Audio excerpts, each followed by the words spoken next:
everyone, welcome back to my channel Selm of Games. ഇന്ന് നമ്മൾ explore ചെയ്യാൻ പോകുന്ന ഗെയിമിന്റെ പേരാണ് ചപ്പൽ വേഴ്സസ് കോക്രോച്ച്. വെറുതെ ഒന്ന് ഇമാജിൻ ചെയ്ത് നോക്ക്, നമ്മൾ പാറ്റകൾ നിറങ്ങിയ ഒരു ലോകത്താണ് ജീവിക്കുന്നതെങ്കിൽ നമ്മളിലുള്ള ആകെയുള്ളൊരു വെപ്പൺ എന്ന് പറയുന്നത് നമ്മൾ ചപ്പലായിരിക്കില്ലേ. അതിനെ ആസ്പദമാക്കിയിട്ടുള്ള ഒരു ഗെയിമാണ് ഇത്. അപ്പൊ നമ്മളുടെ കയ്യിൽ കുറച്ച് കോക്രോച്ചസിന്റെ ചപ്പൽസിന്റെ കാർഡ്സ് ഉണ്ടായിരിക്കും. പെട്ടെന്ന് തന്നെ ശരിയായ ചപ്പൽ യൂസ് ചെയ്ത് കോക്രോച്ചിനെ ഹിറ്റ് ചെയ്ത് കൂടുതൽ പോയിന്റ്സ് നേടി വിൻ ചെയ്യുന്ന ഒരു ഗെയിമാണ് ചപ്പൽ വേഴ്സസ് കോക്രോച്ച്. ഇനി പെട്ടെന്ന് തന്നെ ഗെയിം ഡീറ്റെയിൽസിലൂടെ കടക്കാം. Let's go.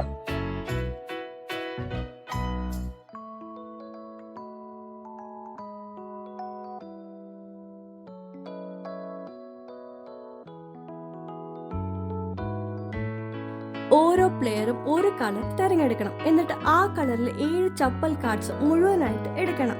ഫ്ലോർ കാർഡ്സ് നല്ലോണം ഷഫിൾ ചെയ്ത് പ്ലെയേഴ്സിന്റെ എണ്ണം അനുസരിച്ച് വേർതിരിച്ച് വെക്കണം. ബാക്കി വരുന്ന കാർഡ്സ് മാറ്റി വെക്കുക. അവ കളിയില്ലാത്ത ഉപയോഗിക്കുന്നതല്ല.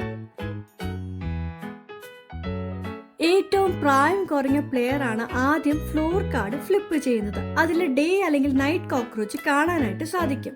എല്ലാ പ്ലെയേഴ്സും അവരുടെ കയ്യിൽ ശരിയായ ചപ്പൽ കാർഡ് ഉപയോഗിച്ചാണ് ആദ്യം തന്നെ ഫ്ലോർ കാർഡ് ഹിറ്റ് ചെയ്യാനായിട്ട് ശ്രമിക്കുന്നത്. 2 റൂൾസ് അനുസരിച്ച് ചപ്പൽ കാർഡിന്റെ നമ്പർ ഫ്ലോർ കാർഡിലെ നമ്പറിനോട് സെയിം അല്ലെങ്കിൽ കൂടുതൽ ആയിരിക്കണം. കൂടാതെ ഡേ കോക്രോച്ച് കാർഡിന് ഡേ ചപ്പൽ കാർഡ് കൊണ്ടും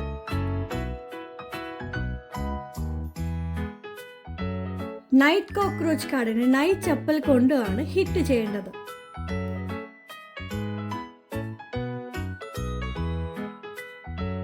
ഡമ്മി ഫ്ലോർ കാർഡ് ഫ്ലിപ്പ് ചെയ്താൽ ആ റൗണ്ടിൽ ആരും സ്കോർ ചെയ്യില്ല. പക്ഷെ പ്ലേ ചെയ്ത ചപ്പൽ കാർഡ്സ് ഡിസ്കാർഡ് ചെയ്യേണ്ടി വരും. അതിനാൽ സൂക്ഷിച്ചു വേണം കളിക്കാനായിട്ട്. ഡമ്മി കാർഡിനകത്ത് ഗ്ലൂ കാർഡ് ഒരു എക്സെപ്ഷൻ ആണ്. ഗ്ലൂ കാർഡ് വന്നാൽ അതിന് ഏറ്റവും വേഗത്തിൽ ഏതെങ്കിലും കാർഡ് വെച്ച് ഹിറ്റ് ചെയ്യുന്ന പ്ലെയറിന് അവരുടെ തന്നെ കളറിൽ നേരത്തെ ഡിസ്കാർഡ് ചെയ്ത ഒരു ചപ്പൽ കാർഡ് തിരികെ എടുക്കാം. ഇത് ഒരു പൊട്ടിയ സ്ലിപ്പ് റിപ്പയർ ചെയ്യുന്നത് പോലെയാണ്. അതിനാൽ ഈ കാർഡിന് പോയിന്റ് ഇല്ല. ഈ റൂൾ ഉപയോഗിക്കുന്നില്ലെങ്കിൽ ഗ്ലൂ കാർഡിനെ ഒരു സാധാരണ ഡമ്മി കാർഡ് പോലെ കാണാം. ഫ്ലോർ കാർഡിനകത്ത് 1 അല്ലെങ്കിൽ 9 വന്നാൽ അതിനെ ഡമ്മി കാർഡായിട്ട് കാണണം. കാരണം ചപ്പൽ കാർഡിനകത്ത് 2 മുതൽ 8 വരെയുള്ള നമ്പേഴ്സ് ആണ് ഉള്ളത്. ഫ്ലോർ കാർഡിന് ശരിയായ നമ്പറും കറക്റ്റ് സൈഡിലുള്ള ചപ്പൽ കാർഡ് ഉപയോഗിച്ച് ഏറ്റവും വേഗത്തിൽ ഹിറ്റ് ചെയ്യുന്ന പ്ലെയറിനാണ് ആ ഫ്ലോർ കാർഡ് കിട്ടുന്നത്. അതിലെ പോയിന്റ്സ് ആണ് സ്കോർ ആയിട്ട് കണക്കാക്കുന്നത്. ഇവിടെ പ്ലെയർ 3 ആണ് വേഗത്തിൽ ശരിയായ മാച്ച് കൊണ്ട് ആദ്യം ഹിറ്റ് ചെയ്തത്. അതിനാൽ ആ പ്ലെയറിനാണ് കോക്രോച്ച് ഫ്ലോർ കാർഡ് കിട്ടുന്നത്. ഇനി റൗണ്ടിൽ ജയിച്ചാലോ ഇല്ലെങ്കിലും പ്ലേ ചെയ്ത ചപ്പൽ കാർഡ്സ് എല്ലാം ഡിസ്കാർഡ് ചെയ്യണം. വീണ്ടും ഉപയോഗിക്കാനായിട്ട് പാടില്ല. ഒരു റൗണ്ടിൽ ചപ്പൽ കാർഡ് ഇടുന്നത് സ്കിപ്പ് ചെയ്യാം. പക്ഷെ കളിക്കാൻ തീരുമാനിച്ചാൽ ഒരു റൗണ്ടിൽ ഒരു ചപ്പൽ കാർഡ് മാത്രമേ കളിക്കാനായിട്ട് പാടൂ. ഒരു പ്ലെയർ എല്ലാ 7 ചപ്പൽ കാർഡ്സും ഉപയോഗിച്ചു തീർന്നാൽ അവർ ഗെയിം തീരുന്നതുവരെ കാത്തിരിക്കണം. അവർ നേടിയ ഫ്ലോർ കാർഡ്സിന്റെ പോയിന്റ് കൗണ്ട് ചെയ്യാനായിട്ട്.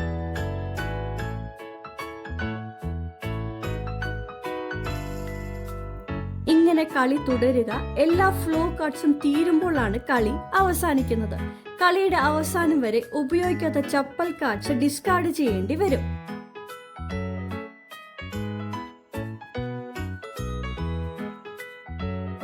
ഇതിനുശേഷം എല്ലാ പ്ലെയേഴ്സും അവരുടെ ഫ്ലോർ കാർഡ്സിൽ നിന്നുള്ള പോയിന്റ്സ് ആഡ് ചെയ്യണം. എന്നിട്ട് ഏറ്റവും കൂടുതൽ പോയിന്റ്സ് ഉള്ള പ്ലെയർ ആയിരിക്കും ഈ ഗെയിമിലെ വിന്നർ.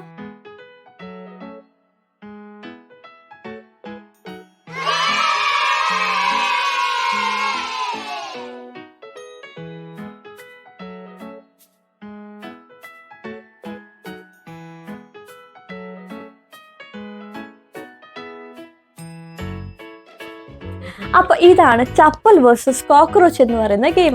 ഈ ഗെയിമിന്റെ റൂൾസ് സിമ്പിൾ ആയതുകൊണ്ട് തന്നെ 7 വയസ്സ് മുതലുള്ള ആർക്ക് വേണമെങ്കിലും ഈ ഗെയിം കളിക്കാൻ പറ്റും. കൂടാതെ 2 to 10 പ്ലേയേഴ്സിന് ഒരുമിച്ച് ഒരേ സമയത്ത് തന്നെ കളിക്കാൻ പറ്റുന്ന ഒരു ഗെയിം കൂടെയാണ് ഇത്. അതുകൊണ്ട് തന്നെ ഗാദറിങ്സിലൊക്കെ നമുക്ക് കളിക്കാൻ പറ്റുന്ന ഒരു ഫൺ ഗെയിമായിട്ട് നമുക്കിതിനെ എടുക്കാം. പിന്നെ ഇതിനകത്ത് വന്നിട്ടുള്ള കാർഡ്സും ഗെയിം ബോക്സും നല്ല ക്വാളിറ്റി തന്നെയാണ് വന്നിട്ടുള്ളത്. ആകെ എനിക്ക് തോന്നിയതറിഞ്ഞ് ഇതിന്റെ ബോക്സ് കുറച്ചും കൂടെ ചെറിയ സൈസിൽ വരാമായിരുന്നു. If you found this video useful, please don't forget to show some love through liking, sharing and subscribing to my channel for more fun games. Happy gaming folks, good bye.